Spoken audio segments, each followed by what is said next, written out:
On voit aujourd'hui, on a vu hier et encore ce matin à l'heure où on enregistre, que la banque centrale américaine, la Fed, a été obligée d'intervenir à toute vitesse en l'espace d'une minute pour sauver la situation à nouveau en injectant 85 milliards de fausses monnaies, ou 65, je ne sais plus. Mardi 17 septembre, la pompe à finances de la Fed a fonctionné, mais à plein tube, c'est le cas de dire. En fait, il y avait une absence de liquidité, en fait. Voilà, c'est comme il n'y avait plus d'eau dans le système. Voilà.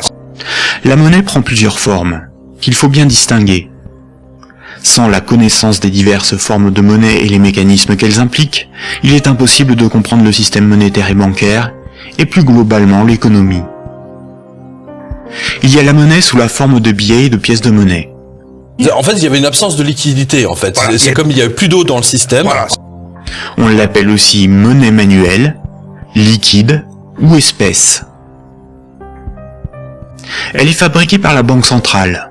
La Banque centrale américaine, la Fed, a été obligée d'intervenir à toute vitesse en l'espace d'une minute pour sauver la situation à nouveau en injectant 85 milliards de fausses monnaies.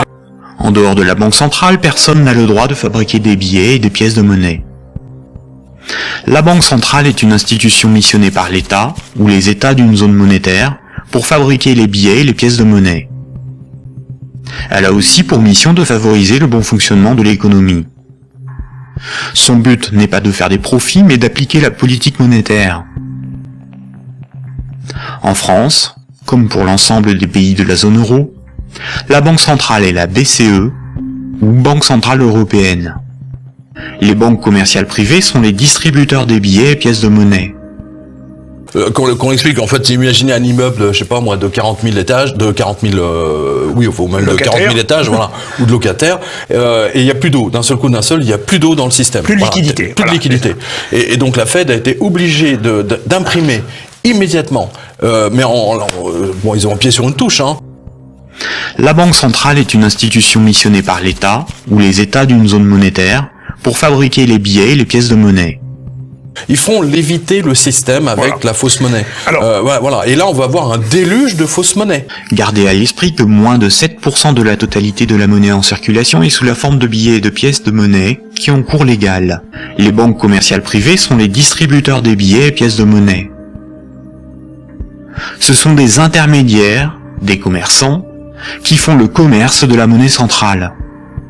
Et il n'y a plus d'eau. D'un seul coup, il n'y a plus d'eau dans le système. Plus de liquidité. Plus de liquidité.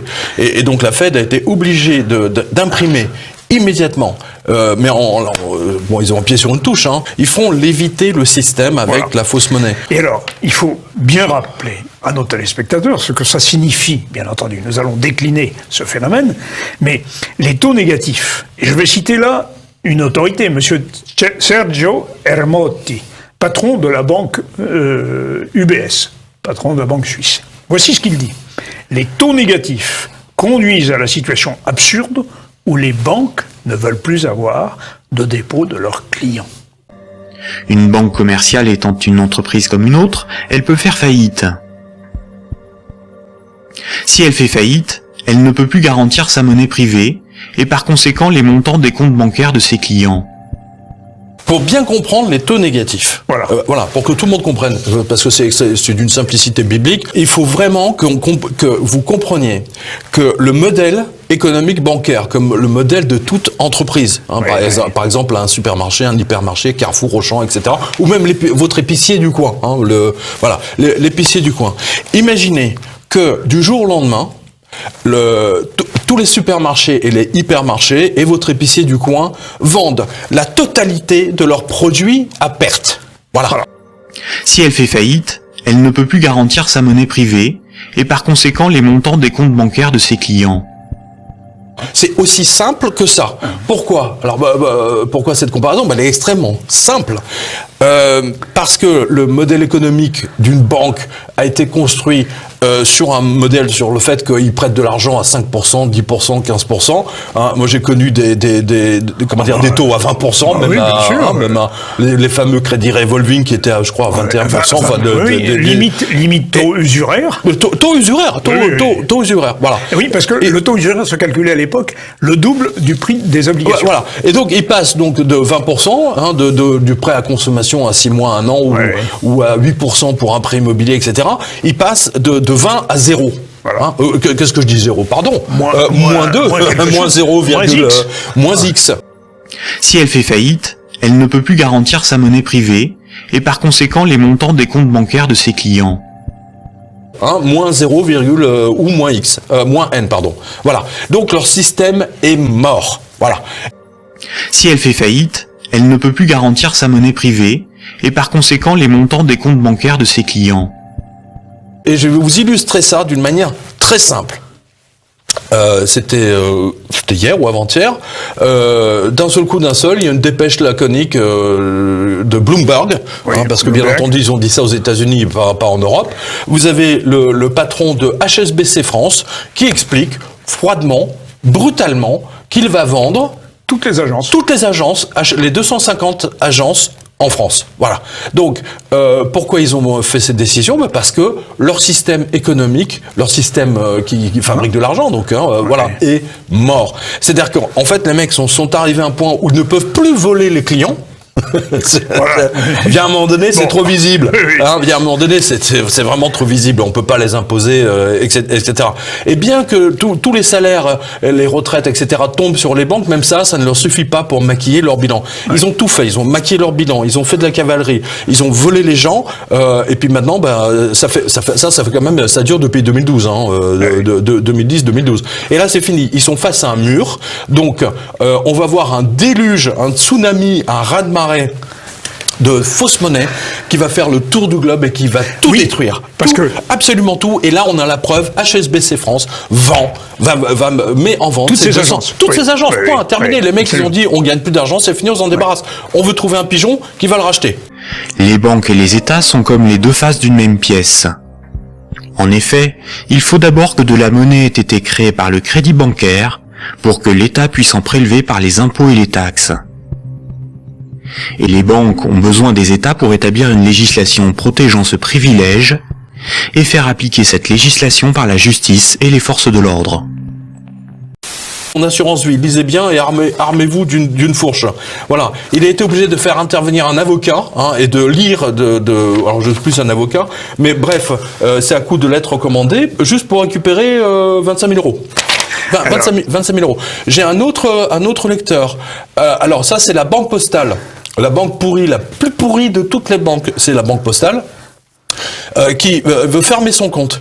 Et alors, vous savez ce qu'il lui demande? Et lui, la bonne femme, l'autre côté du guichet, oui, alors, non, je crois que c'est même au téléphone. Oui, alors pour fermer votre compte, nous avons besoin de la date d'ouverture, la date exacte de l'ouverture de votre compte. Alors quand vous l'avez ouvert il y a 10 ans ou 15 ans, ok, alors je dis, mais attendez, vous voulez le signe astrologique aussi?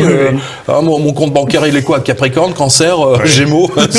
Non, mais vous vous rendez compte? Ils sont en train d'établir tout un tas de règles pour empêcher les gens de retirer leur argent. Les banques ont besoin des États pour établir une législation protégeant ce privilège et faire appliquer cette législation par la justice et les forces de l'ordre.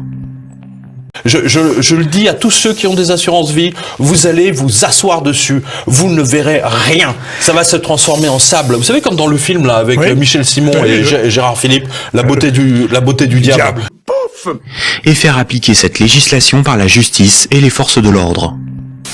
Les taux négatifs sont en train de détruire littéralement le monde économique. Voilà. Alors, taux négatif, ça y est, les banques françaises taxent les dépôts. Alors, à partir d'octobre 2019, c'est-à-dire dans une semaine, quoi, dans quelques jours. Voilà, la banque Lombard-Odier, donc Paris 8e, donc près de la place Vendôme, a averti ses riches clients qu'ils seront taxés sur leurs dépôts en vertu des taux négatifs qui règnent sur toute l'Europe. Voilà. Alors, elle n'est pas la seule. Une autre banque, historiquement la banque des très très riches, la banque, alors en l'occurrence c'est la banque Neuflize, historiquement Neuflize, Schlumberger et Mallet, qui elle-même avait avalé une superbe banque qui s'appelait la Banque Jordan, qui était la banque des diamantaires. Hein, mais c'est la banque de la HSP, la Haute Société Protestante. Oui, voilà, c'est ça. Neuflich, Schlumberger et Mallet, comme son nom l'indique. C'est Neuflich, Schlumberger et protestant, voilà.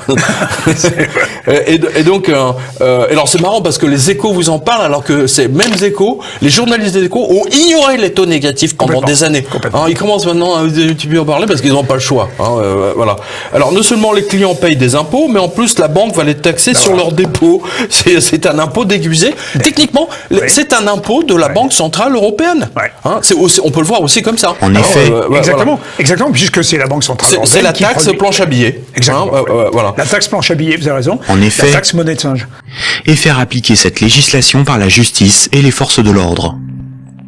Et le paradoxe, chers téléspectateurs et en effet, cher Pierre, c'est que le seul remède du système actuel, c'est de remettre des quantités de fausses monnaies dans les banques, comme vous l'avez dit, et comme vient de le faire la Fed, c'est-à-dire que on utilise le poison comme remède.